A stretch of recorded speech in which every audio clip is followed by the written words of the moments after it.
Muy buenas tardes, mi nombre es Hugo Coya y voy a tener a cargo este panel que se llama Investigaciones en Televisión de Brasil, a cargo de 4 brillantes periodistas muy experimentados, a quienes le doy la bienvenida. Vamos a comenzar primero con Sergio Rangel. Él hizo una investigación que se llama Mafia en Campo, cómo una organización criminal arregló los resultados del fútbol para ganar dinero y destruyó, digamos, golpeó una de las mayores pasiones de los brasileros y yo creo que de todos los latinoamericanos, como es el fútbol. Sergio Rangel es un reportero desde 1995 por más de 2 décadas. Se dedicó a la cobertura detrás de bastidores del deporte en Folha de Sao Paulo. Y en este periodo Rangel escribió sobre las últimas 5 Copas del Mundo. Ha ganado, además, ha sido principal premio de periodismo de Brasil, como es el premio ESO, y también ha tenido un fellowship del programa de periodismo Night de Wallace de la Universidad de Michigan, y nos va a presentar por 10 minutos esa investigación sobre la mafia del fútbol en el campeonato estatal de Río de Janeiro. Bienvenido, Sergio. Adelante.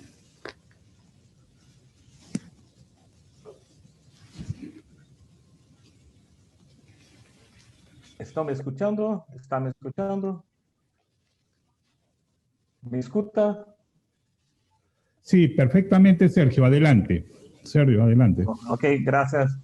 Yo voy a hablar un poco, pedir portuñol para las personas que de Latinoamérica entender un poco mejor do que hablando solamente en portugués. Entonces voy a tentar misturar los 2 idiomas. Este trabajo nosotros empezamos en septiembre de año pasado y quedamos 3 meses trabajando con las apostas, con esta banda criminal. Qual era nossa grande nossa diferença de outros trabalhos é que nós outros queríamos quedar frente a frente com os manipuladores e nós outros queríamos quedar entrar em contato com os jogadores, saber o que se passava realmente com a manipulação. Este trabalho eu he hecho junto com um outro reportero da Globo que trabalha há muitos anos com jornalismo investigativo, com periodismo investigativo, muita experiência. Nós outros trabalhamos juntos. Fred ha hecho em algumas partes hasta a câmera para filmar as bandas criminais. Foi muito bom o trabalho, o melhor que podíamos. Queria dizer um pouco, para mim é um pouco difícil falar 10 minutos, mas este trabalho ha demorado meses, mais de 100 dias. Nós foi ao ar em o programa Esporte Espetacular com 18 minutos. Então, se falar solamente 10 minutos é muito difícil. Pero queria falar um pouco para você entender o que é sobre a manipulação do futebol e as apostas esportivas. Acá em Brasil, as apostas é que é ilegal em Brasil fazer uma aposta, mas se tu tens uma tarjeta internacional, pode ser porque os sítios estão espalhados pelo mundo. Então, os brasileiros estão gostando muito. E neste ano, as empresas dizem mais ou menos 4 mil milhões de dólares os brasileiros apostam, fazem as apostas. E nós outros empezamos a investigação Quando nós outros a Rio, uau, caiu. No, Sergio, te estamos oyendo.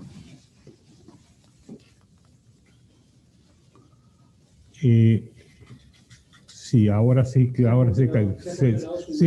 se ha congelado la imagen mientras que estamos retomando, y yo quiero un poco resumir lo que Sergio ha estado contando para los que no han podido entenderlo por el problema del internet, que esta investigación demoró aproximadamente 3 meses. Y que permite que es cómo se arreglaban los resultados del campeonato estatal de Río de Janeiro, y ya para que los equipos pierdan o ganen, y de acuerdo a eso estaban vinculados a las apuestas que realizaban, que dicho sea de paso son ilegales en Brasil, apuestas sobre resultados, y donde algunos equipos se les pagaba a los jugadores, a los entrenadores y a los dirigentes para que perdieran a propósito, para que muchas personas que apostaban por la derrota o por la victoria de ese equipo pudieran efectivamente obtener miles de reales, en el caso de la moneda brasileña, que se representa en realidad un negocio que se estima en miles de millones de dólares. Estas páginas web que están vinculadas a tarjetas internacionales, muchos brasileños apostaban a eso. El campeonato estatal de Río de Janeiro, el campeonato carioca, como se le llama popularmente, está vinculado. No sé si ya hemos conseguido retomar el contacto con Sergio. Vamos a pasar a otro ponente. Y ya, vamos a pasar entonces a otro ponente, ¿ya? Vamos a pasar a otro ponente mientras resolvemos, la conexión con Sergio. Vamos a pasar a otro reportaje que es acerca de cómo ingresan toneladas de mercurio en el país, en Brasil, de manera clandestina.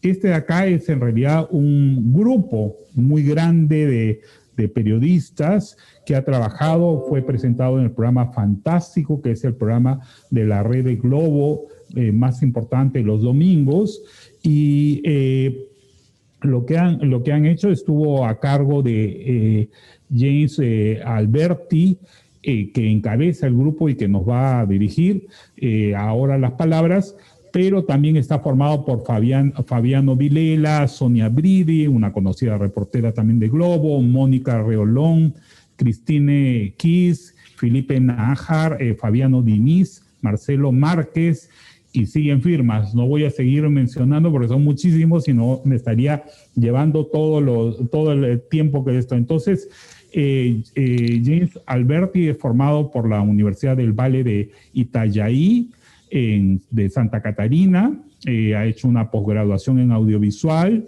tiene además una serie de reportajes, trabaja desde el 2017 como productor de Fantástico, este programa que les había mencionado dominical de la red de Globo.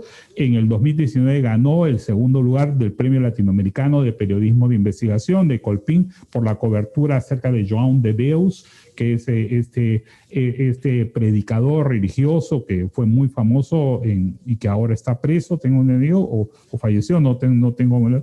Y participa del equipo de Red Globo, fue finalista del premio Emmy por la cobertura de la muerte de la vereadora Marielle Campos. Entonces, y su chofer Anderson. Sin más preámbulo, entonces dejo a James Alberti para que nos hable por 10 minutos. Adelante, James. Olá, gostaria de compartilhar minha tela, por favor. Sí, adelante, por favor. Conseguem ver? ¿Listo? Sí, te estamos viendo, James. Está perfecto. Mercurio, una llaga en la floresta. Un pueblo originario. Ok. A mim, eu me gostaria de agradecer ao Colpin pela invitação. projeto que é um projeto do InfoAmazônia do Brasil, uma entidade que trabalha combatendo a destruição da floresta amazônica, e do Armando Info, da Venezuela. É um projeto dessas entidades e que o Fantástico foi invitado a participar e fazer a investigação no Brasil. A mim me gusta muito deste projeto porque não somos nós que lo desenvolvemos, mas nós o encampamos e produzimos com muito gosto. Financiado pelo Pulitzer, pela Union, se produziu uma investigação de um ano, que é a produção de um documental que está inédito, que foi negociado pelo InfoAmazônia e será veiculado, eu não sei quando, mas com produção de Bran Adams, é dirigido por Tom Lafay, Bernardes e Gustavo Faleiros. Então, nos convidaram a fazer um trabalho em Brasil de um projeto que já ia sendo desenvolvido há muito tempo. O Brasil e outros 27 países firmaram na convenção na ONU para restringir o uso de mercúrio. Guiana é o único país que importa mercúrio sem restrições na América Latina. Uma das principais atividades econômicas do país, o governo sofre pressão para não restringir o uso. Os mineiros dizem que não conseguem sacar o ouro sem o mercúrio. Pero a mineria de ouro não é artesanal, é uma grande indústria onde o crime se instaurou no Brasil também. Então, o InfoAmazônia ha publicado materiais em Guiana, Suriname, Venezuela e em Brasil, porque o documental também, todo este conjunto de materiais, seriam veiculados em todos os países ao mesmo tempo, pero o documental, como se negociou na rede, não foi lançado neste mesmo dia. É um consórcio de periodistas gravou em países latino-americanos antes da pandemia do Covid-19. Estes são o material que publicaram, pero nós gravamos, fizemos a investigação em Brasil durante a pandemia, o que foi um desafio enorme, porque os reporteros não podiam contaminar a los indígenas. Fomos ameaçados e proibidos de ingressar em los territórios de mineiros. Trabalhamos com entidades indígenas, investigadores e fontes oficiais ameaçadas para poder compensar, para poder avançar na investigação. Não foi apresentado um estudo muito importante sobre a contaminação de los indígenas, porque o investigador que viajava, invitado pelas comunidades, sofreu um ataque. Quando o avião despegou, indígenas invadiram a pista em Itaituba, em Pará, e atiraram pedras. Teve que fazer um pouso depois para verificar as condições da aeronave. Eram indígenas que colaboram com uma banda, uma quadrilha que explota ouro em las minas ilegais do Brasil. O investigador não quis falar, havia imagens e áudios da ação, mas não quis falar com nós. Outro investigador não foi autorizado a falar sobre o estudo de contaminação de povos indígenas. Um de seus trabalhos revelava contaminação em tubarões, em filhotes de tubarões. E o que dizem os estudos é que o mercúrio, que é metálico, com a ação das bactérias em los rios, se transforma em mercúrio orgânico e não se pode ver o mercúrio em los músculos del pescado, que são o que as pessoas consomem. Então, o alcalde de Itaituba disse algo como: esta história de que os peces del Tapajós, que é o rio Tapajós, estão contaminados com açougue é uma conversa de gente estúpida. Nunca encontrei um pedaço de açougue no estômago de um pez. É claro que não, porque não se pode mirar. Como não se pode mirar a queimada do mercúrio que contamina o aire? E 60.000 garimpeiros solamente em Itaituba, a capital do ouro do Brasil, podem sofrer danos, assim como os pueblos indígenas, danos brandos como insônia, ansiedade, ou danos graves, convulsões, atraso do desenvolvimento, dependendo do nível de contaminação, inclui a morte. E este investigador analisou muestras de cabelos para medir a contaminação por mercúrio nos povos indígenas. E quanto mais cerca estão a mineração, maior é a contaminação dos povos. Dona Irene, como por exemplo, tem em seu corpo o doble do limite do mercúrio estabelecido pela OMS. As comunidades, 60% a mais, 80%, 87%, 42% a mais do que o estabelecido pela Organização Mundial de Saúde. Hoje, em Roraima, alguns pueblos não podem comer pescado, não podem banhar-se no rio Uraricuera, não podem tomar água por causa da contaminação do mercúrio provocado pela extração de ouro. Em los últimos 25 anos, aproximadamente 3 toneladas de mercúrio chegaram às minas ilegais da Amazônia, que foram emitidas à atmosfera ou arrojadas em os rios.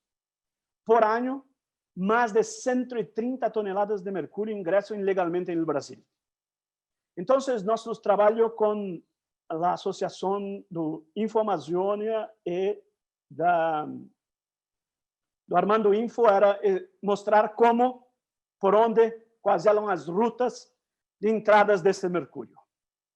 O trabalho mostra que o mercúrio entra pela Guiana, que permite seu comércio, e no Brasil entra por Bonfim e de lá vai para os garimpos na terra Yanomami, em Roraima. E a outra entrada, outra ruta de entrada do mercúrio clandestino é na fronteira com a Bolívia, em Guarajá-Mirim. E não parou durante a pandemia. Este é um contrabandista na fronteira com a Bolívia. De Guarajá-Mirim vai a Porto Velho, onde compramos mercúrio por R$1.100 o quilo e entregamos à Polícia Federal. Esses são os estados brasileiros que vendem mercúrio, alguns outros também, inclusive pela internet. A capital do ouro do Brasil é Itaituba, e de Itaituba o mercúrio vai para as outras terras indígenas dos povos mundurucus, agora no Pará. Então, no Pará e em Roraima, nas dois territórios indígenas dos Yanomami e dos Munduruku. Segundo o alcalde de Itaituba, tienes mais de 300 minas. Dos 200 são ilegais. E na cidade existe essa capila de fundição nas tendas de ouro que expelem no ar a contaminação. O que resta às comunidades indígenas é a destruição. E aqui uma comunidade que nos ajudou a fazer o trabalho, porque não podíamos ingressar nas comunidades indígenas, então pedíamos aos próprios indígenas que nos ajudassem a filmar e a mostrar os problemas. Os povos indígenas são computados hoje com alimentos. Aqui está uma prova mostrada pela Polícia Federal. Esta é uma liderança falsa de indígenas que ajuda a cooptar, que nos ameaçou com mensagens que nós conseguimos interceder, e que nos ameaçava quando tentamos ingressar neste território um garimpo chamado Jaurizal, que se expandiu durante a pandemia e é explorado por uma família chamada Boi na Brasa, que explora esta área e que cooptou este senhor, que é uma falsa liderança indígena e que vazou uma operação da Polícia Federal. Aqui está ele falando. Boa tarde, meus amigos, companheiros, garimpo não é bandido. Eles aí afirmaram que na quinta-feira, dia 6 de agosto, teremos pessoal de Brasília, ou seja, está vazando uma operação da Polícia Federal. E neste mesmo dia, 6 de agosto, houve uma operação da Polícia Federal e os indígenas fizeram uma manifestação a favor da mineria em terras indígenas. Estuve no local o ministro do Meio Ambiente e paralisou a operação quando esteve em local. E os indígenas, incluindo este que nos ameaçou, Josias, foi num avião da Força Aérea Brasileira para Brasília para discutir com autoridades brasileiras a possibilidade de liberar a exploração de ouro em terras indígenas. O Ministério Público Federal brasileiro investiga o uso da aeronave. Este é a mineria de Jaurizal em janeiro de 2020, antes da pandemia. 8 hectares de mata destruída. Em 1º de agosto, 362 hectares. E depois, em final de agosto, depois da operação, porque a operação foi dia 6 de agosto, se pode perceber que essas áreas circuladas são a mineração se expandindo, um porto aberto à esquerda e cercando 2 aldeias indígenas. Isso tras da operação, em final de agosto. O presidente Jair Bolsonaro é um apoiador da exploração de ouro em terras indígenas, e a área desmatada em seu governo em 2019 é muito grande, 4 vezes de 2017, solamente em 2020, em plena pandemia, é maior que 2018. Eu posso continuar porque meu tempo se acabou. O governo apresentou ao Congresso um projeto para legalizar a exploração de ouro em terras indígenas. Diz que se pode, então, observar as práticas aceitáveis se for aprovado. As falsas lideranças creem que não é ilegal a exploração, embora é ilegal, mas dizem que não é porque os exploradores são invitados pela comunidade. Pero esta é uma reunião em agosto de líderes das autoridades indígenas que não querem minas de ouro em las terras indígenas. E querem, esta é uma liderança, verdadeira liderança. Querem que o governo Bolsonaro escute também as verdadeiras lideranças e dizem: estamos preocupados também porque nós, humanos, dependemos de meio ambiente para sobreviver. Então, nossa saúde, nossa vida, ela dependerá de como estamos tratando o meio ambiente. E não são favoráveis, não querem exploração de ouro em suas terras. Este é o projeto. Muito obrigado. Gracias. Gracias, James.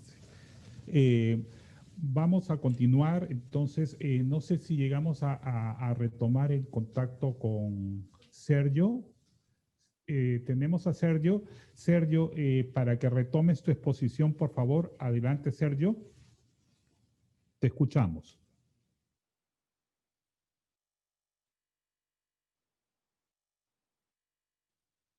Sergio, ¿está con nosotros? ¿Tenemos a Sergio? Olá. Sergio, tu micrófono está apagado. Ahora sí, adelante, Sergio. ¿Está escuchando ahora? Gracias. Entonces, entonces voy a contar cómo empezamos este artículo, este trabajo. Empezamos en septiembre, cuando nosotros, yo y Freddy, recibimos una denuncia anónima en nuestros teléfonos celulares que decía que la competencia ia começar em outubro e que teria 3 clubes, Atlético Carioca, San José, Paraíba del Sul, que estavam vendidos à máfia de las apostas, e que estes clubes perderiam os partidos para a máfia ganhar dinheiro. Então, planificamos o trabalho, usamos 15 dias para tentar planificar, ir a todos os partidos destes clubes. Por isso, teríamos que viajar mais de 4.000 quilômetros pela província de Rio. A segunda coisa foi teríamos que ser muito cuidadoso para não chamar a atenção da banda, dos mafiosos, porque eles estavam em estádio e uma competência como esta não tem muito público. A competência da terceira divisão tem mais ou menos 100, 150 pessoas em el estádio.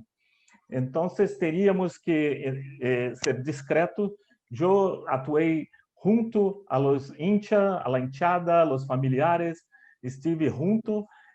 Fred echou a câmera. Nós também teníamos que cambiar os aparatos, porque não poderíamos chegar com uma câmera profissional de la Globo, escrito Press Brasil, Press de Rio, porque uma câmera chamaria muita atenção. Então, desmontamos uma câmera, praticamente uma boa câmera, mas quedou como uma câmera amadora, e conseguimos trabalhar com toda a segurança. E vimos muitas coisas. Conseguimos muitos áudios de los jogadores, áudios de los familiares, áudios de los dirigentes, algumas coisas inacreditáveis para nós, como presidente de clube de Atlético Carioca pedia a seu treinador para que o time tomasse os goles, para que o time perdesse. E quando o time tomava os goles, o presidente comemorava uma situação que não se pode compreender aqui em Brasil. Apenas parêntese para entender como são essas máfias, porque essa máfia, você não ha hecho este trabalho com a primeira divisão de Brasil, ou então a Copa América ou a Copa Libertadores. Essas máfias gostam de trabalhar em silêncio e também aonde há fragilidade. Então, estes jogadores da terceira divisão de Brasil recebem o salário mínimo, ou quando recebem, às vezes não recebem, então recebe R$300 por mês. Enquanto em clube como o Flamengo, os jogadores ganham $100.000 ao mês. Para se comprar um jogador que ganha um salário de $100.000 é muito diferente, muito difícil. Para comprar um jogador da terceira divisão com $200 que por mês, muitos sentiram a pressão. E nós outros hemos mostrado como esta banda também atuou com armas para ameaçar os jogadores para que perdessem os partidos. E para nós outros, nós queríamos, porque antes nós outros já havíamos hecho artículos sobre estas bandas, pero não miramos como eles faziam frente a frente, porque sempre era uma pessoa acusava que a máfia teria tentado comprar ele, um jogador ou um dirigente, pero que dava uma palavra contra a outra em la comissaria.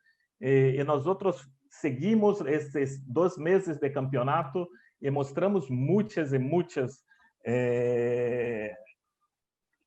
cambios de resultado. Em alguns partidos, as máfias conseguiam ganhar mais plata que qualquer outro investimento. Havia um partido que foi 7-0, e este resultado vai pagado R$ 40 a cada R$ 1 apostado. Então, se tu apostaste R$ 1.000, ganhava R$ 410 em uma tarde.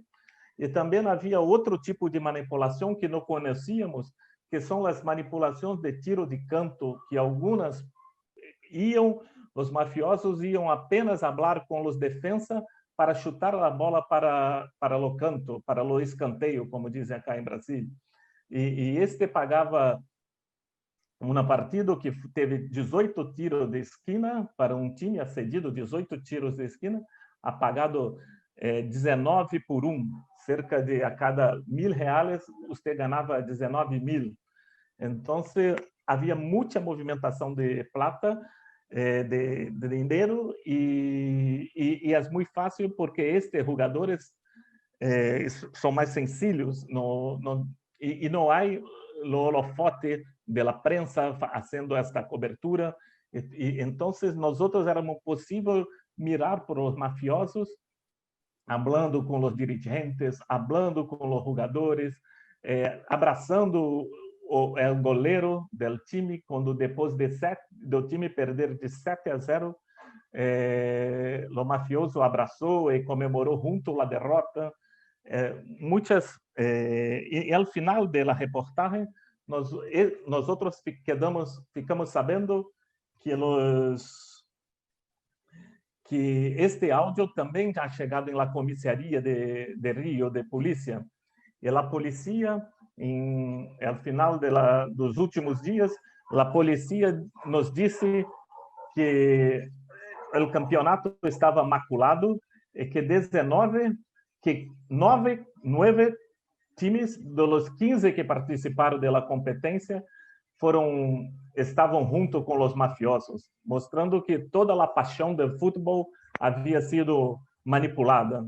E depois do artículo ir a ar, depois da reportagem, 5 destes dirigentes foram banidos do futebol e não trabalham mais com futebol. E uma coisa muito importante que nós vimos com os atletas, que são as principais vítimas, os deportistas, muitos nos ajudaram. Olá? Un minuto. Continúa, es un minuto. Ok. Entonces, só para encerrar, los deportistas, muchos de los deportistas fueron trabajaron muy, no cederam a los mafiosos e nos ajudaram muito, cedendo vídeos, passando para nós outros áudios de las amenazas de los mafiosos. É isso. Muito obrigado, Sergio. Muchas gracias. Vamos a continuar con otro proyecto más. En realidad, una investigación internacional que fue también transmitida por el programa fantástico de la red de Globo, que se llama Proyecto Inocencia, que busca a las personas que han sido condenadas injustamente por la justicia, por el Poder Judicial. Y yo les voy a contar una cosa personal. Vi el reportaje y no pude dejar de conmoverlo. Si tienen oportunidad de verlo, fue realmente muy, muy emocionante la reacción de la madre de uno de los condenados. Es desgarradora.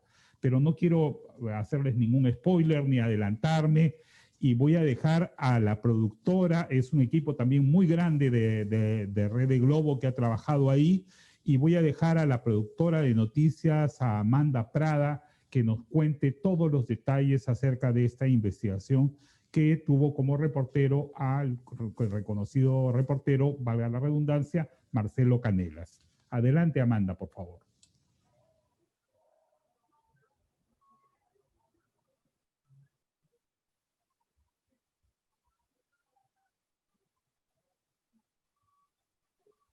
Aí, acho que agora abriu, né? Tudo certo?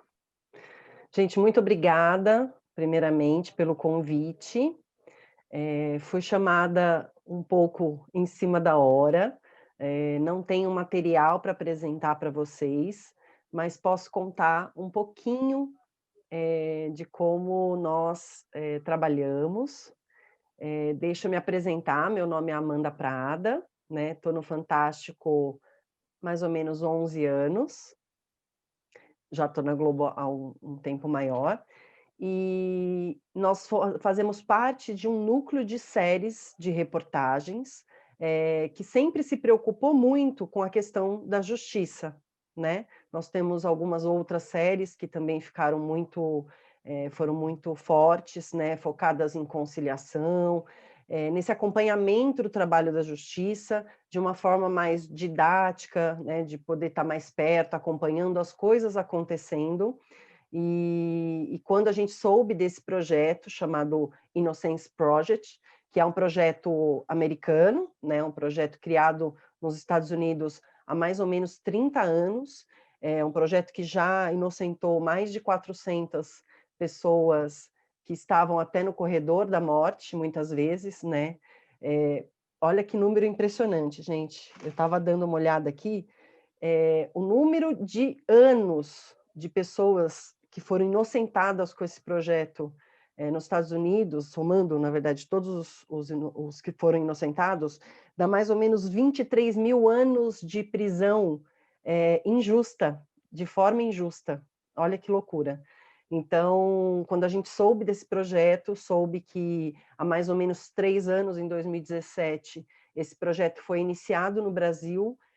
Nós tivemos interesse em conversar com essa equipe, com esses advogados que trabalham nesse projeto, para entender um pouco mais e pedir autorização para acompanhar mais de perto, né? Os casos, as pessoas que entravam em contato com eles para pedir uma ajuda, né? Para pedir uma chance de serem inocentados, já que eles não tinham culpa pelo crime pelo qual eles estavam pagando. E aí, o ano passado, a gente fez o nosso primeiro episódio da série, acompanhou a história de um rapaz chamado Douglas. Com apenas 20 anos, ele foi pego entre amigos, né, num bairro que ele morava. Ele estava com o avô, imagine só, ele estava com o avô, e a PM chegou, né, a polícia chegou, levou ele levou ele preso, acusando de estar com uma mochila com drogas. Só que no momento que ele chegou para encontrar os amigos, ele estava com o avô, quer dizer, o avô chegou junto com ele.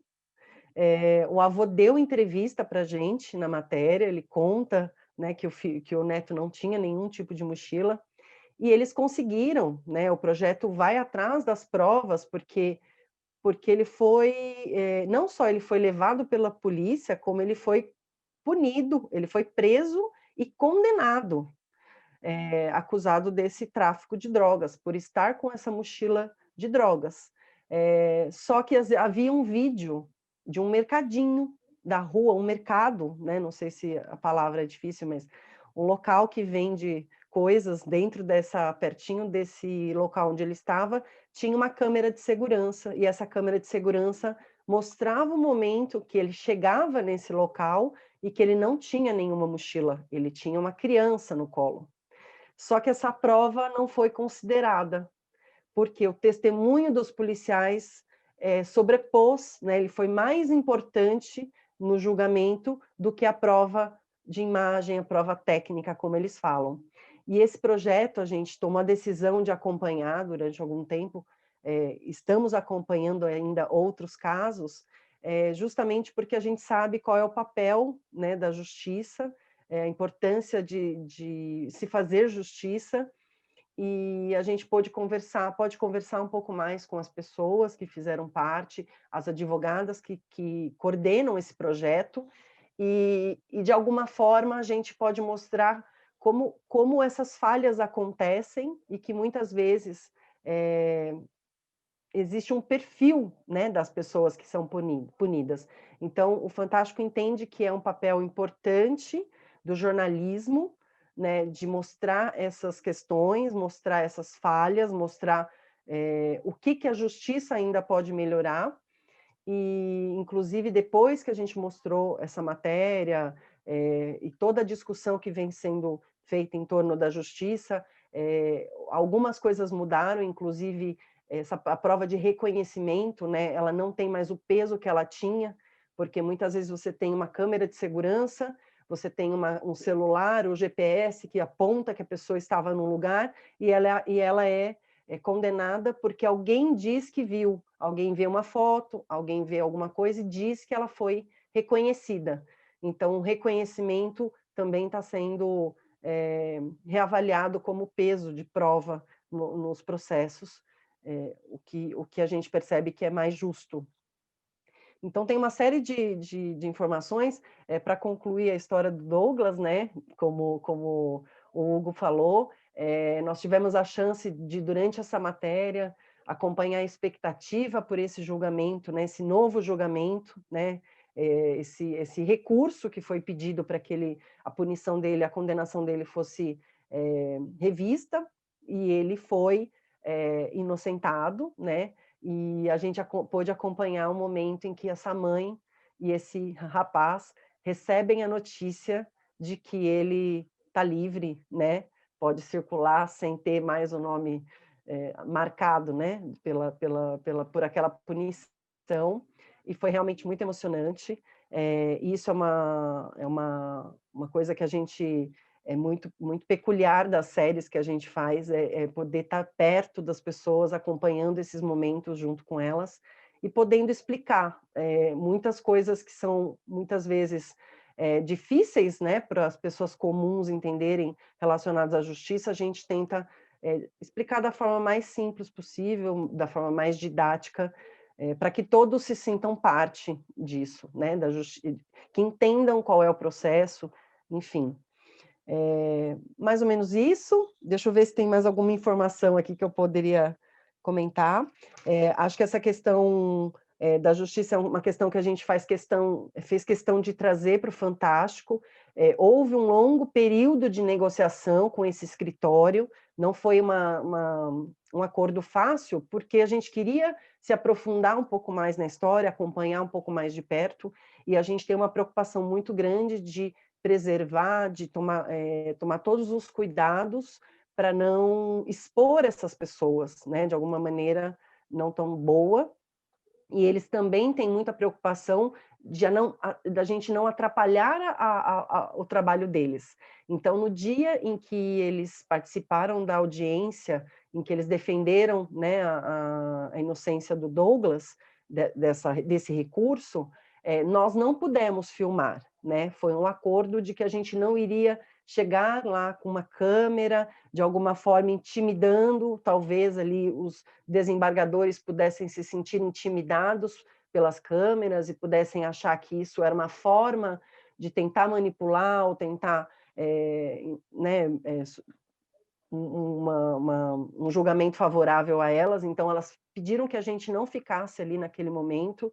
Então, a gente tem uma série de cuidados. A gente teve, por ser uma matéria investigativa, a vida de uma pessoa que está ali em jogo, a gente teve vários cuidados para que o Douglas não fosse exposto, as pessoas da região onde ele mora, porque muitas pessoas acabam tendo que dar depoimento. Então, eu acho que todos esses processos que envolvem a justiça acabam tendo que exigem um trabalho maior de apuração, de cuidado, de ouvir o outro lado, porque a gente sabe que a gente está lidando com vidas, né? Acho que como todo trabalho investigativo ou todo trabalho jornalístico, a gente tem que ter todos esses cuidados. Eu acho que é isso. Esse projeto no Brasil, ele hoje tem, na época, né? Agora já tem muito mais de 1.500 pessoas procuraram já esse projeto para pedir ajuda, né? Eles têm uma equipe de advogados voluntários que atuam e tem os seus critérios para que ele possa ser aprovado pelo projeto. Acho que é isso, gente. E queria só falar o nome rapidinho da equipe, se for possível. São poucas, assim, né, que participaram mais diretamente, a edição do Renato Nogueira Neto, Djavan Ferreira, repórteres cinematográficos Edson Gabriel, Luiz Castiglione, eu, produtora Amanda Prada, a outra produtora Angélica Abreu, e, claro, o nosso repórter Marcelo Canelas, que sempre está com a gente nesses projetos.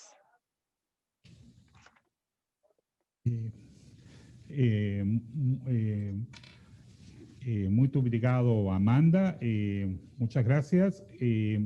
Seguidamente vamos a tener otra historia desgarradora, muy importante, que además de una gran actualidad, porque es una investigación realizada por CNN, por la flamante CNN Brasil, que como ustedes sabrán, tiene muy poco tiempo en el aire, pero que sin embargo ya se une, digamos, a la red de periodistas de investigación. Y ellos, un equipo de CNN Brasil, hizo una investigación acerca del coronavirus y cómo esto ha afectado a los pueblos aislados. El equipo está encabezado por Marcus Vinicius Oliveira. Él es él es graduado en comunicación social de la Pontificia Universidad Católica de Río de Janeiro y ha pasado por varias de la red de televisión SBT en Río de Janeiro, SBT en Sao Paulo, TV Bandeirantes, y él nos va a contar entonces cómo hicieron esta investigación y qué cosas los llevó y cuáles fueron los principales hallazgos. Adelante, Marcus Vinicius Oliveira. Primeiramente, é um prazer, Hugo, estar com todo mundo aqui. São pessoas que eu acompanho há muito tempo. E é um prazer estar nessa reunião com vocês todos. É importante a gente deixar claro assim, que nenhum projeto a gente faz sozinho, né? Tem toda uma equipe por trás disso tudo. Eu tenho, nessa matéria específica dos povos isolados, uma equipe que tem 11 pessoas e todas elas têm a sua importância, então é bacana a gente deixar isso bem claro também. E o trabalho é o seguinte, a gente estava ouvindo muito, acompanhando muito, que é o seguinte, o coronavírus está, né, mas estava ainda mais nas capitais, e todo mundo falava das capitais, das grandes cidades, das áreas urbanas e das periferias. E aí a gente começou a conversar, a gente, né, entre si, eu e a equipe, eu e o nosso roteirista, o Guilherme Zuetti, de como será que estão as pessoas que vivem mais isoladas no país? Será que a Covid chegou até elas? Será que elas estão contaminadas? Será que elas têm estrutura para isso? Que a gente sabe, né, historicamente, que o Brasil não tem muita estrutura no interior. Às vezes, até nas próprias grandes cidades falta estrutura, imagina no interior do Brasil. E eu comecei a realizar um trabalho de apuração, né? Só que nessas cidades, nesses locais mais isolados, a gente tem poucos tipos de comunicação. O telefone não pega bem, a internet é muito fraca, tem alguns pontos isolados, nem todas as operadoras elas têm sinal na região. Então, eu senti bastante dificuldade em começar essa apuração. Eu recorri, né, aos órgãos públicos e a gente foi checar os dados de Covid nessa cidade. E eu acompanhei mais ou menos por 10 dias, 15 dias esses dados. E a cidade de Melgaço, que é a cidade com o pior IDH do Brasil, e essa cidade estava há cerca de 10 dias com o mesmo número de contaminados. Eu lembro como fosse hoje, 174 pessoas contaminadas, num ambiente de 26 mil pessoas. E esse número não alterava. Comecei a achar isso estranho, apurei, fiz várias ligações e resolvemos embarcar até a cidade para descobrir o porquê desse número estar parado. Não tem Covid por lá? O Covid parou? A gente começou a se questionar isso. A gente fez uma viagem de São Paulo, apesar de eu ser carioca, eu moro em São Paulo. A gente saiu de São Paulo de avião até Belém, e de Belém a gente embarcou durante 14 horas para o interior do Pará. O estado do Pará ele fica localizado na região amazônica, e a gente escolheu a cidade de Melgaço, como eu falei anteriormente, muito em função do IDH da cidade, é o pior IDH do Brasil. Então, como será que o pior IDH do Brasil está lidando com a doença? A gente pegou 14 horas de barco e só podia embarcar quem está autorizado. Como o jornalismo, né, é considerado profissão essencial, né, em relação à Covid, a gente conseguiu embarcar, conseguiu autorização, e as histórias começaram dentro do próprio barco. E só tinham pessoas que poderiam embarcar por algum motivo. Então a gente foi descobrir que motivo é esse que está levando tanta gente a encher esse barco no meio de uma pandemia, e o Pará, na época, ele era o estado com maior incidência de Covid, perdão, maior mortalidade de Covid por 100 mil habitantes. E a gente descobriu histórias incríveis, assim, história de médicos que nem eram do Pará, que iam para lá para ajudar, história de pessoas que iam ter filho em Belém, porque a região não tem maternidade. Então, as pessoas vão ter filho na capital. Então, a gente começou a contar essas histórias. E, por coincidência ou não, todas essas pessoas já se contaminaram com a Covid-19. E uma coisa que eu percebi no início da matéria é o seguinte: a gente fala muito em distanciamento social, né? As pessoas ficarem separadas umas das outras. Só que o maior problema do estado do Pará, e principalmente das comunidades mais isoladas, é o distanciamento social, porque o médico não chega até lá, as pessoas não chegam até o hospital. Isso quando tem o hospital. Eu queria já botar só um material que eu preparei, que eu acho importante, que vai ilustrar um pouquinho o que eu estou falando, através de personagens, né, de frases de personagens e de imagens. Vou só pegar aqui.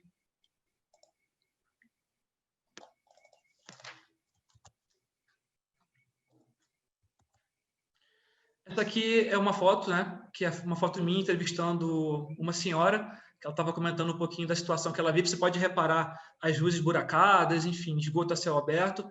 É uma situação muito complicada, assim, muito diferente do que a gente vive aqui nas grandes cidades. Como eu falei anteriormente, a gente tem aqui a lista de equipes. A gente tem aqui a lista de equipes a lista da equipe que participou. A exibição da matéria foi no dia 28 de junho. A reportagem foi minha, o roteiro foi do Guilherme Zuetti, as imagens do Ayrton Cavaleiro, a arte do Pablo, a pós-produção da Nadine e da Flávia, finalização do Mione, sonorização do Daniel, apresentação do Evaristo Costa, direção de conteúdo da Gabriela Pimentel, direção geral do Rafael. Esse programa que eu trabalho se chama CNN Séries Originais, é um programa de documentários da CNN Brasil, que a gente escolhe um tema e faz vários, enfim, documentários sobre isso, sobre diversos temas diferentes.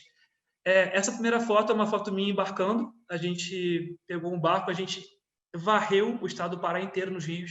A gente foi em todos os cantos possíveis. A gente ficou 15 dias andando de barco, 15 dias abordando as pessoas, 15 dias conversando com as pessoas e mostrando a realidade do interior do Brasil. É importante a gente também mostrar o seguinte: eu tinha comentado anteriormente em relação à embarcação, ao catamarã, né? Que a gente embarcou de Belém para o interior. Porque esses locais você só chega de barco, você não chega de carro, você não chega de nenhum outro meio de transporte. Ali você só chega de catamarã. E a gente conheceu, que nem eu falei anteriormente, várias histórias, dentre elas esse motorista, que ele pegou Covid-19, ele está trabalhando sem parar todos os dias para levar alimentos e levar essas pessoas que ainda assim precisam se locomover para tentar, talvez, um atendimento em Belém, para buscar comida. E nesse barco, assim, é uma coisa até curiosa, a gente vê alimentos, a gente vê motos, a gente vê carros, a gente vê diversas galinhas, a gente vê animais. Então, é tudo concentrado em um lugar só, porque era o único meio de transporte que foi utilizado na época. É importante falar também, que é uma pergunta que a gente se fez, nossa, por que tanto caso de Covid no interior, como esse vírus chegou até lá? O mesmo barco que leva os alimentos, o mesmo barco que leva as pessoas, foi o barco que levou a Covid. Então, essa Covid chegou nessas comunidades dessa forma. A gente também entrevistou o Heitor. O Heitor é um bombeiro que ele estava indo para lá só para dar informação para as pessoas. Ele estava indo por conta própria, que é uma coisa assim, bacana. Assim, ele saiu de casa para ajudar aquela comunidade.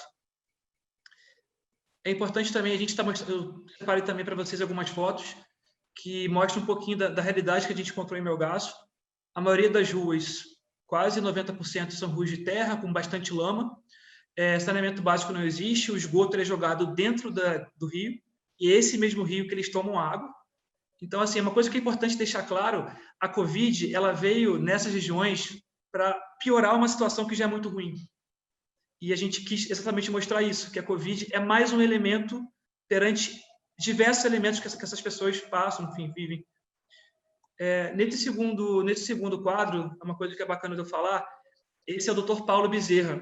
Ele é um grande personagem que a gente encontrou, assim, a sonora dele chegava até a emocionar a gente, assim, que ele sozinho, porque a cidade de Melgaço, ela tem 2 médicos apenas. O médico que fica na cidade, que também não trabalha todo dia, porque é um médico só, e o médico que fica de barco, andando pelos rios, para poder atender as comunidades mais isoladas. E ele comentou com a gente: Marcos, eu cheguei lá, eu não imaginava que eu fosse encontrar tanta gente contaminada no interior do Brasil. Eu me perguntava como esse vírus chegou até lá. E eu comentei anteriormente da questão do distanciamento social, né? que lá as pessoas ficam muito distantes uma das outras, mas mesmo assim elas se contaminaram. Como? Tem muita criança lá. E as crianças são os principais vetores. As crianças, tem famílias com mais ou menos 15 crianças, 12 crianças.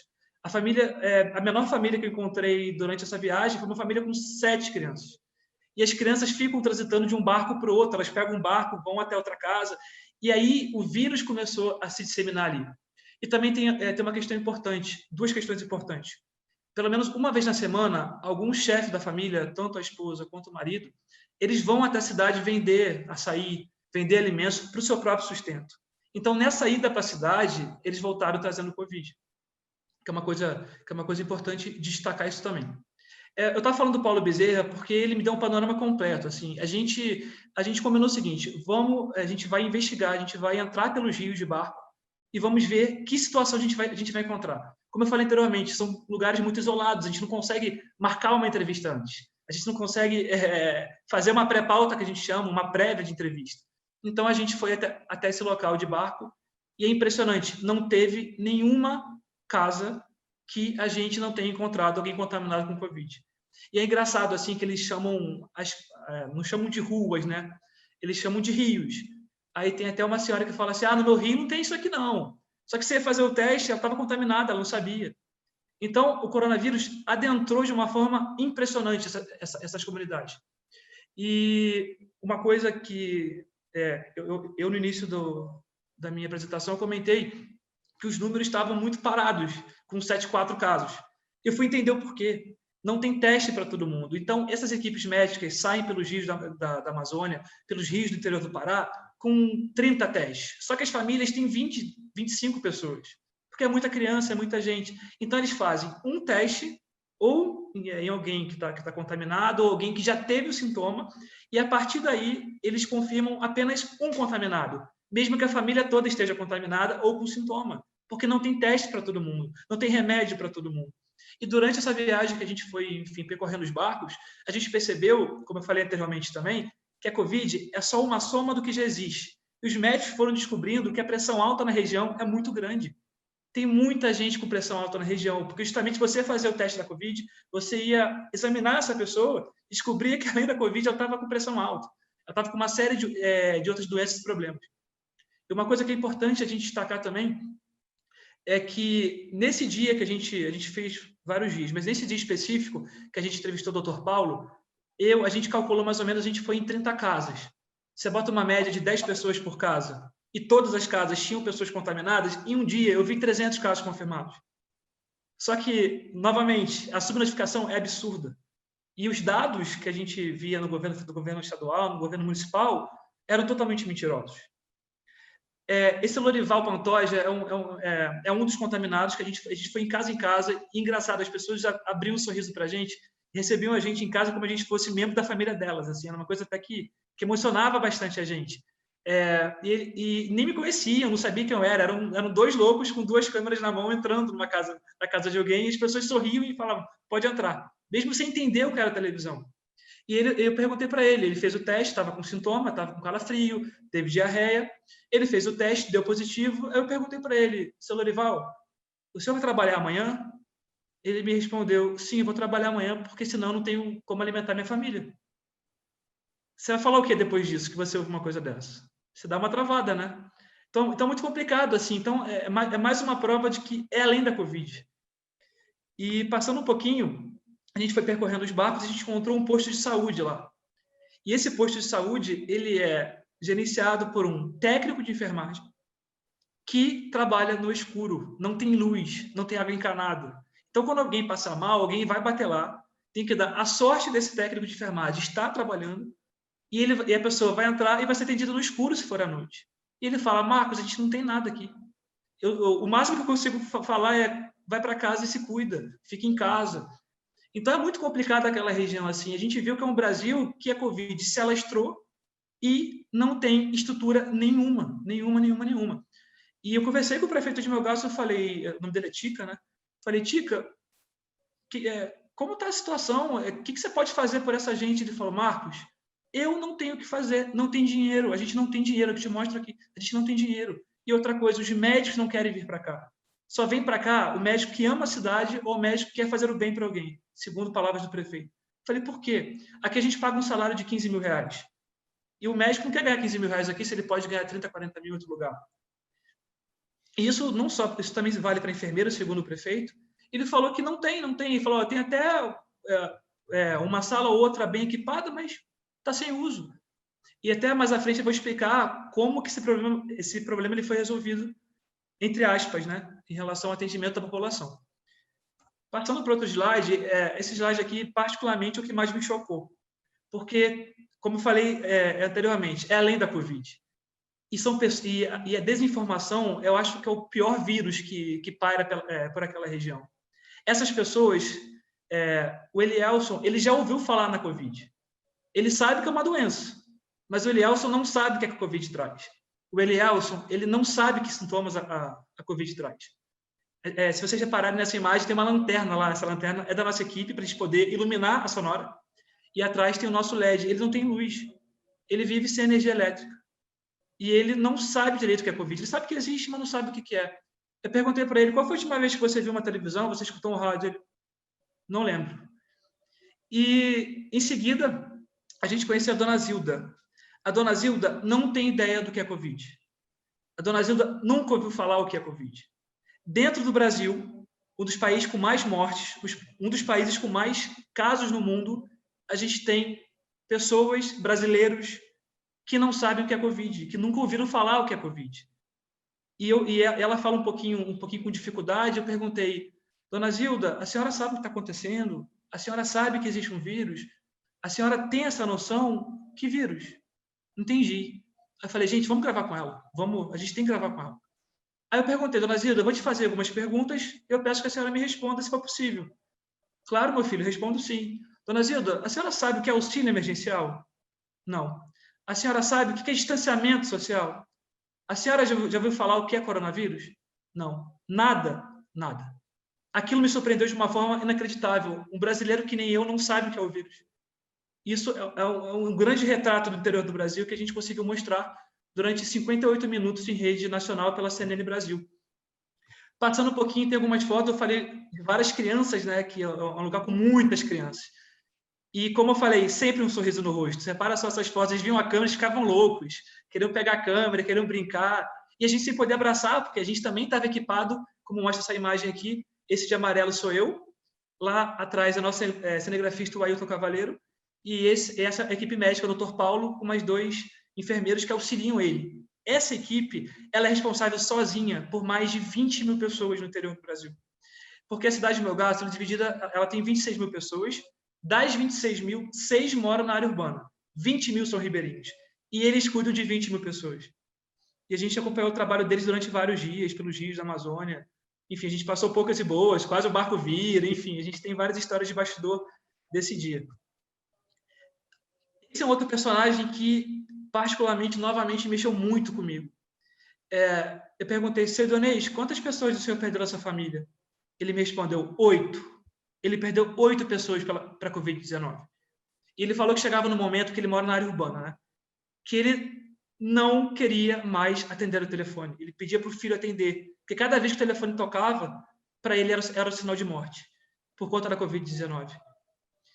Passando um pouquinho, eu vou resumir um pouco para não tomar o tempo inteiro, porque é muita coisa, é 1 hora de material, mas embaixo tem esse médico, que ele apressou a formatura dele. Ele é cidadão de Melgaço, foi se formar em Belém e ele adiantou a formatura porque ele viu que a cidade dele estava precisando de profissional. Ele foi ajudar a cidade dele, ele sozinho cuida das 6 mil pessoas da cidade. Então, são 2 médicos. O José Luiz, que fica na cidade, não trabalha todo dia, trabalha 5 vezes na semana, e o Dr. Paulo, que varre os rios da Amazônia. Inclusive, conversei com o Dr. Paulo hoje, ele estava de novo andando pelos rios da Amazônia caçando casos de Covid.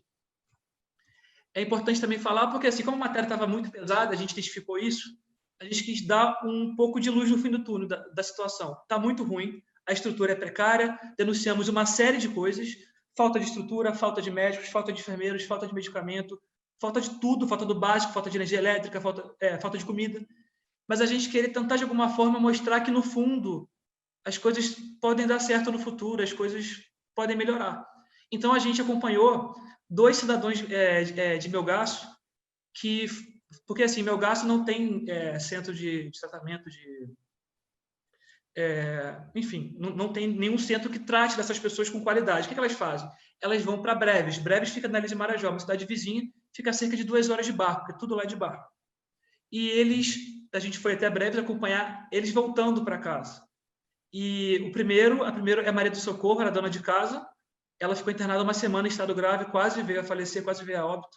E o Carlos Miranda, agente de saúde, que estava na linha de frente da Covid, nas ruas, também se contaminou. Ele foi para Breves e os dois se salvaram.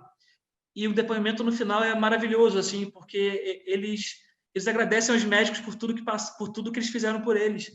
E é muito bonitinho ver a família indo buscar com um copinho de suco na mão, com uma garrafa de suco, entrando no barco para voltar para casa.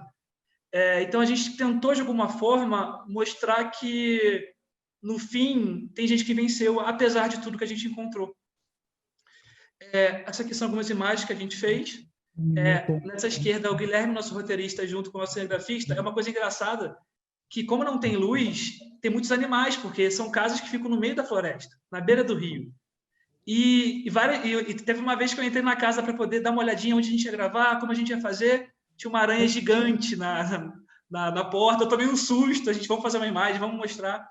A convivência entre os animais e as pessoas é uma coisa assim maravilhosa. Assim. Não tem medo, é respeito, entendeu? E uma coisa para fechar, que eu acho muito importante, eu pergunto, o que te leva a acreditar que sua vida vai melhorar? O que te leva a acreditar que vocês vão vencer esse vírus, para quem tinha conhecimento? Perdão.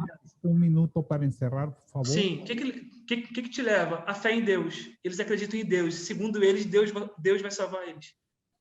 Para finalizar, eu acho importante mostrar só mais uma coisinha, um vídeo de bastidor, para mostrar mais ou menos, exemplificar onde que a gente estava em relação a isso. É importante mostrar esses 2 vídeos aqui. É o Dr. Paulo, que ele estava descansando entre uma casa e outra, porque as casas são muito distantes. Então, são trajetos de 1 hora cada casa, às vezes, meia hora, 2 horas cada casa. E eles dormiam, porque eles trabalhavam o dia inteiro. Em seguida, depois desse vídeo, é importante vocês ficarem atentos, que é uma coisa que a gente encontrou durante o caminho, a gente não usou na matéria, mas eu queria trazer para vocês de bastidor. As crianças ficam de barco, crianças de 12, 10 anos, esperando aquele catamarã que a gente embarcou para Melgaço, que ele leva alimentos, como eu falei, jogar alimentos para eles. Então, quando vem o catamarã, vem esse barco, para as crianças isso significa comida. Então, os próprios moradores, os próprios funcionários desse barco jogam alimentos para as crianças. E reparem na imagem, olha quanta criança no barco lá no fundo. Então, eu quis mostrar um pouquinho, eu resumi uma matéria de 58 minutos em 20 minutos, mas espero que tenha passado o recado. Foi uma matéria que mexeu muito comigo, a gente conseguiu mostrar como vivem os brasileiros que estão isolados, não sabem o que é Covid, não tem estrutura para isso e sofrem com a doença, assim como a gente que mora na cidade. Muito obrigado, Marcos. Vamos a pasar a la ronda. Vamos a comenzar con algunas preguntas que ustedes nos han hecho llegar a través del chat Colpín. Comenzamos con la primera pregunta para James. ¿Cuál fue el impacto de la denuncia periodística? ¿Hubo alguna reacción desde el gobierno, teniendo en cuenta de que el gobierno de Bolsonaro no ha sido especialmente interesado en temas medioambientales? Y entonces tiene 3 minutos para responder James a la pregunta. Adelante, James.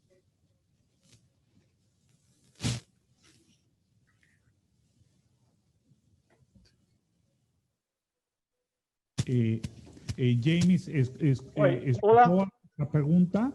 Sí, escuché. No da para oír você. ¿Me escucha? El micrófono está desligado. ¿No? El micrófono de él está desligado, está desconectado. Pode falar, James. Para en frente. Sí, estamos subiendo.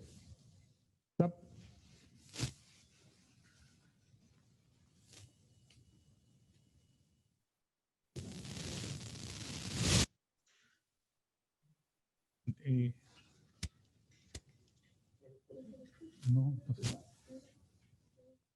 James, temos um problema com seu microfone. Agora?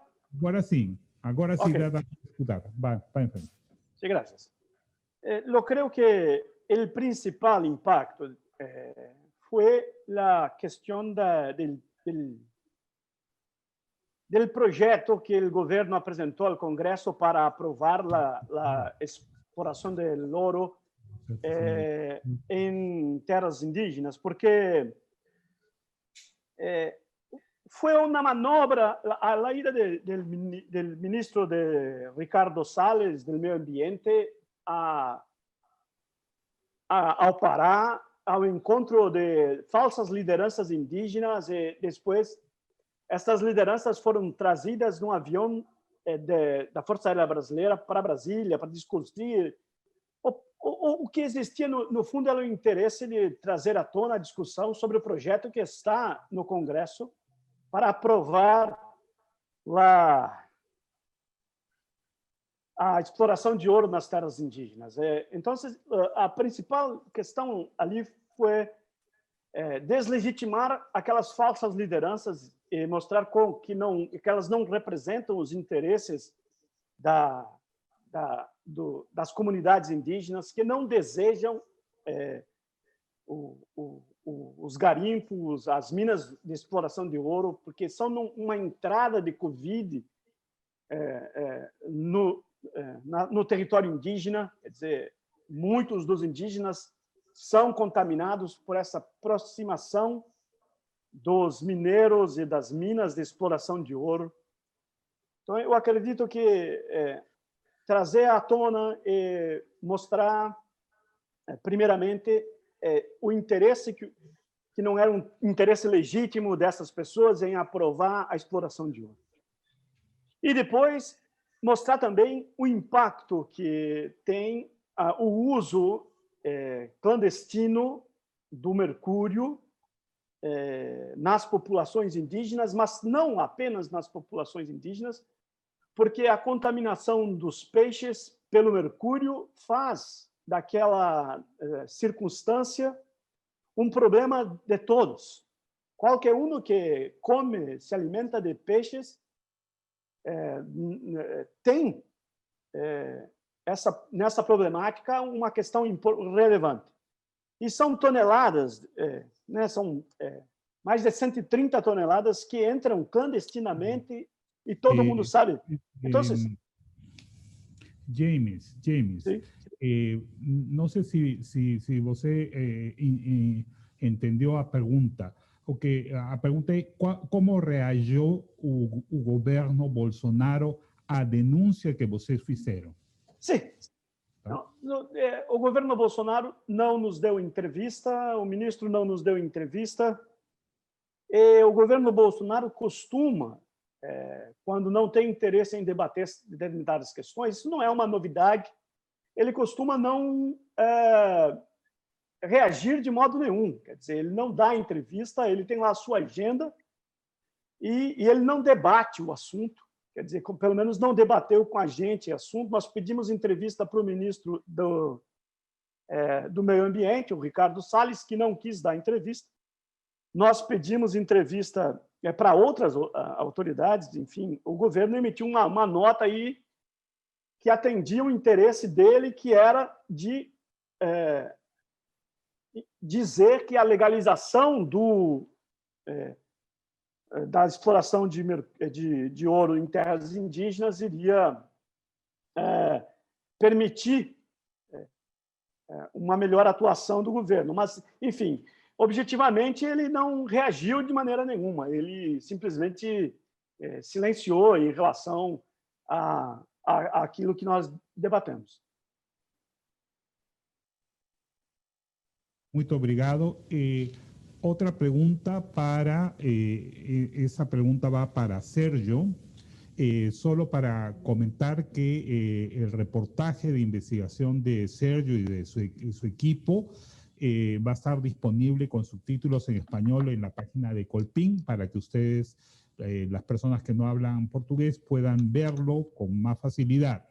Mi pregunta va, ¿cómo pudieron determinar que las ganancias ilegales por estas apuestas llegaban hasta los 4.000 millones de dólares, o sea, 4.000 millones de dólares, que es el estimado de ganancia, y cómo determinaron que eran entre 8 o 9 equipos de los 15 del campeonato estatal carioca que estaban involucrados. 3 minutos para su respuesta.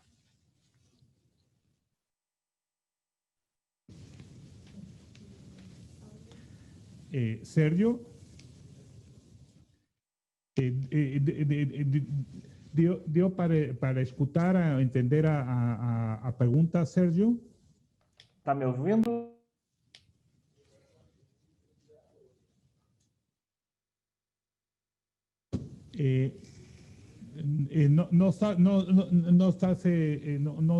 A gente não está escutando você. Pode falar? Fale, por favor. Olá. Alô, alô? Está me ouvindo? Agora sim. Agora sim. Esse número de 9 clubes foi a polícia, a polícia de Rio ha hecho las escutas telefónicas de los dirigentes de 5 clubes.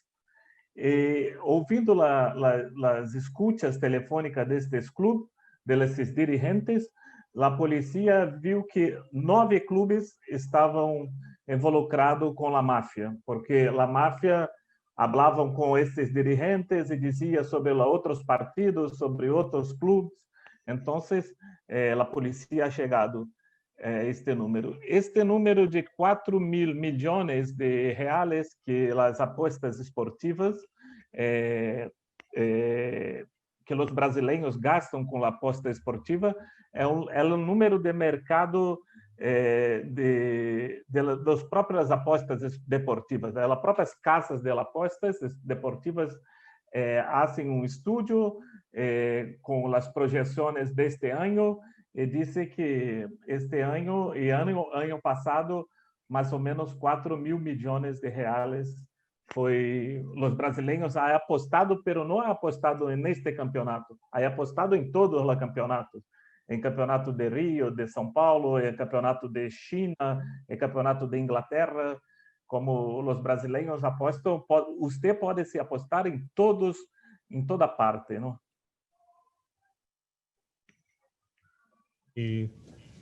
Muchas gracias.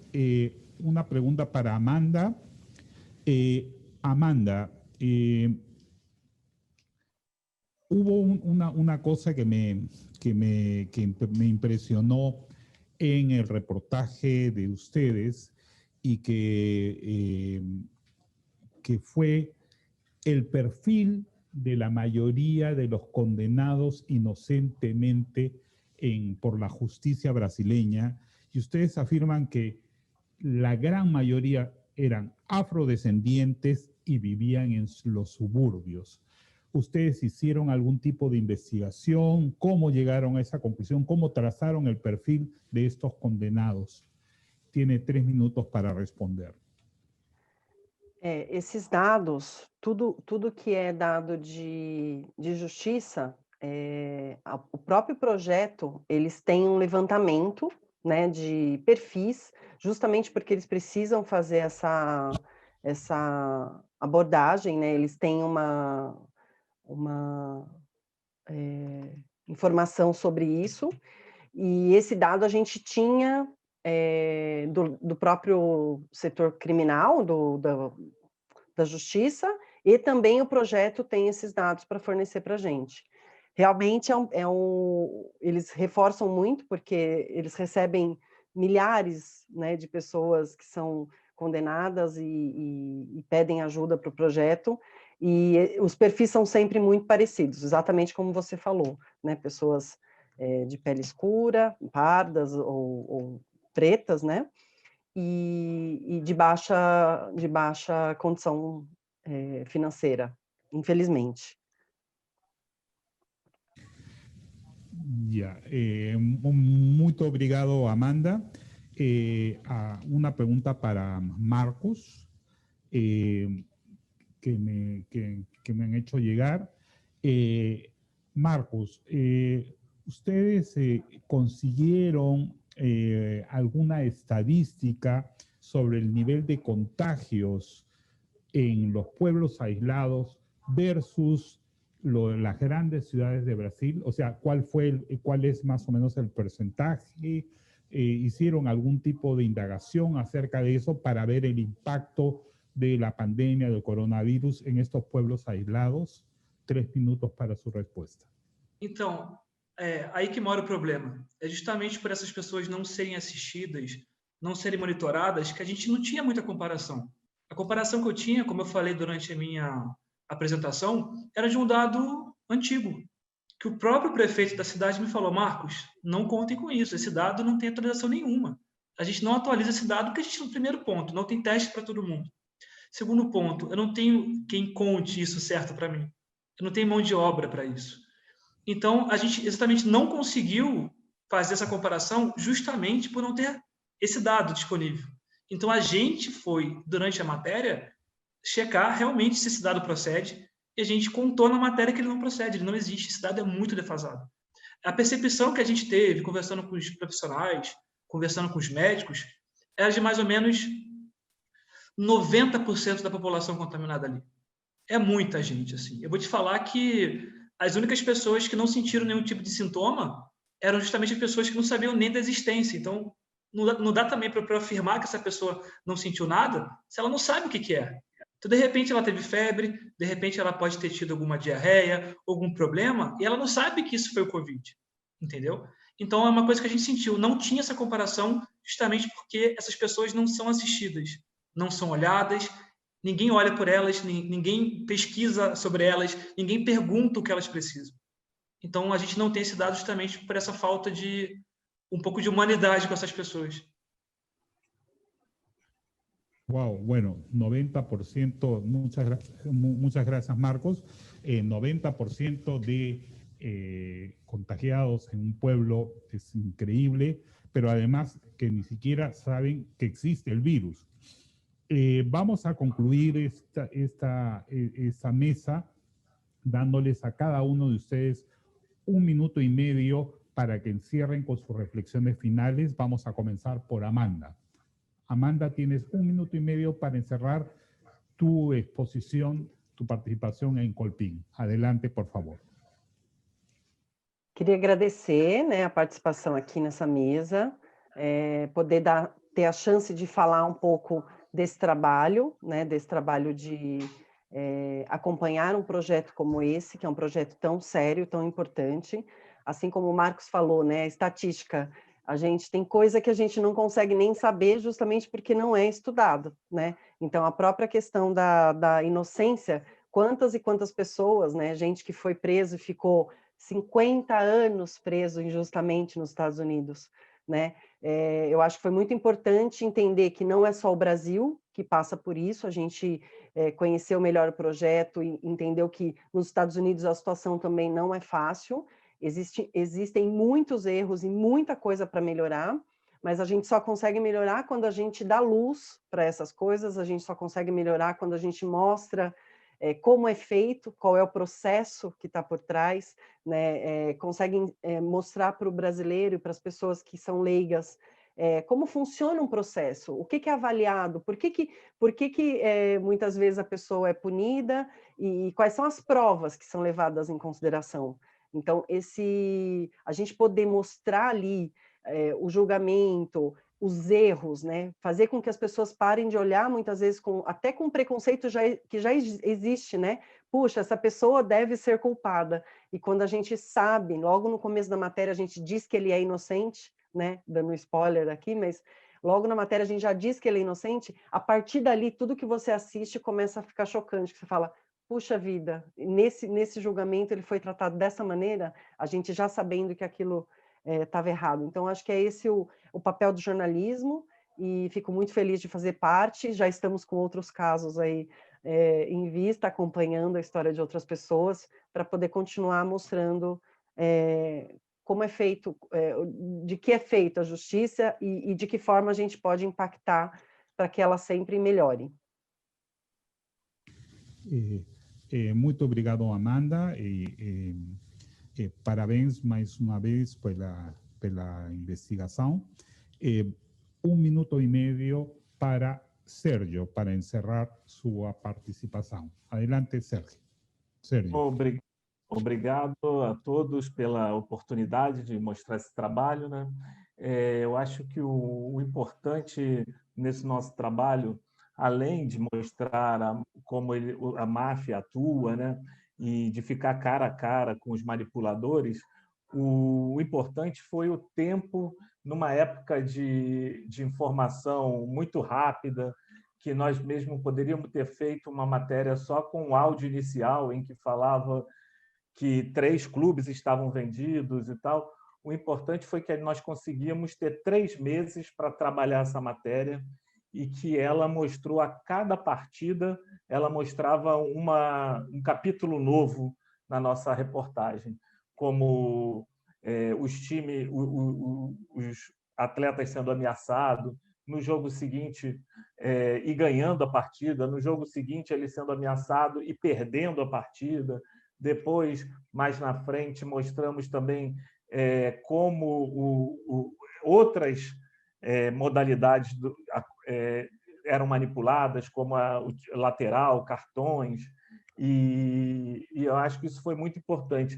E também para nós refletirmos sobre esse fenômeno, que é o fenômeno das apostas esportivas online, mostrar que como grupos criminosos também atuam numa paixão que é o futebol, e a importância de se manter, né? E agora o governo do Brasil está estudando também a oportunidade de monitorar essas apostas para evitar e manter o esporte limpo, né? Que essa é a grande paixão. As pessoas se apaixonam porque o futebol a princípio, são 11 contra 11 e ganha-se o melhor, não quem paga mais. Muito obrigado. Muito obrigado, Sérgio, para sua participação, para encerrar também sua participação final. James, 1 minuto 30, por favor. Gracias, Hugo. Eu gostaria de, em seu nome, agradecer a todos do IPES. É um privilégio estar junto com a Amanda, minha colega de Fantástico, né? Com o Marcos, com o Sérgio. O nosso trabalho foi um trabalho de uma grande equipe do Fantástico, mas eu faço questão de agradecer aos companheiros do Armando Info, da Venezuela, e do Info Amazônia, aqui do Brasil. É um projeto que me encanta muito, porque permitiu que um projeto latino-americano fosse produzido dentro da Globo, um projeto extremamente importante, tem um ineditismo nisto, o fato de nós outros termos cambiado materiais numa investigação de mais de um ano que mostra uma chaga da Amazônia, porque o mercúrio destrói a floresta com a exploração do ouro, envenena os rios, mata as pessoas, a riqueza são 70, 90 toneladas de ouro todos os anos, 7,5 bilhões de reais, 3 bilhões ilegais, 20 toneladas de ouro extraídas de garimpos ilegais, uma riqueza que não fica com os indígenas, são empresários que gastam 4 milhões para criar uma mina de ouro, de exploração de ouro, com máquinas modernas, uma grande indústria cujo resultado é a destruição da floresta, os rios envenenados, as populações indígenas também contaminadas. Então, fico muito feliz de ter trabalhado com os companheiros do Armando Info, do Info Amazônia e essa equipe muito grande do Fantástico. Muitas gracias, foi um prazer. Muchas gracias a ti, James. Seguidamente vamos 1 minuto 30 com Marcos. Marcos, 1 minuto 30 para encerrar. Primeiro, é um prazer estar do lado de tanta gente boa, gente competente, com várias matérias incríveis. De verdade, é uma honra estar aqui, uma honra também ter recebido o convite, e mais honra ainda é ter conseguido trazer essa matéria tão longe para um prêmio latino-americano de jornalismo investigativo, uma matéria que visou ajudar pessoas, visou mostrar o Brasil que ninguém vê, visou mostrar que, assim como a gente que mora em cidade, também tem brasileiro que precisa de socorro também. Não é só a gente que está entediado com a pandemia. Tem gente no interior também sofrendo. E com mais variáveis que a gente, como a gente investigou e mostrou. Falta de estrutura, falta de energia elétrica, falta de educação, falta de saneamento básico e falta do mínimo. São pessoas esquecidas. E a gente mostrou essas pessoas esquecidas. E está aqui, assim, falando delas agora, de verdade, com muito carinho, assim, eu fico muito feliz, assim, muito honrado. E espero que essa matéria tenha servido como uma reflexão para todo mundo. Que talvez os nossos problemas não sejam tão grandes como a gente acha. E era isso, e muito obrigado por tudo e pela conversa de hoje. Muito obrigado, Marcos. Eu gostaria, vou tentar falar em portunhol também, parabenizar a cada de vocês. Eu tive a oportunidade de assistir a cada uma das reportagens que fizeram e realmente parabéns. O jornalismo brasileiro televisivo está uma grande reflexo da qualidade, da excelência do trabalho, da apuração dos fatos, porque ainda mais, porque não só tem que fazer a pesquisa, sino ter que garantir a qualidade das imagens que vão veicular para a televisão.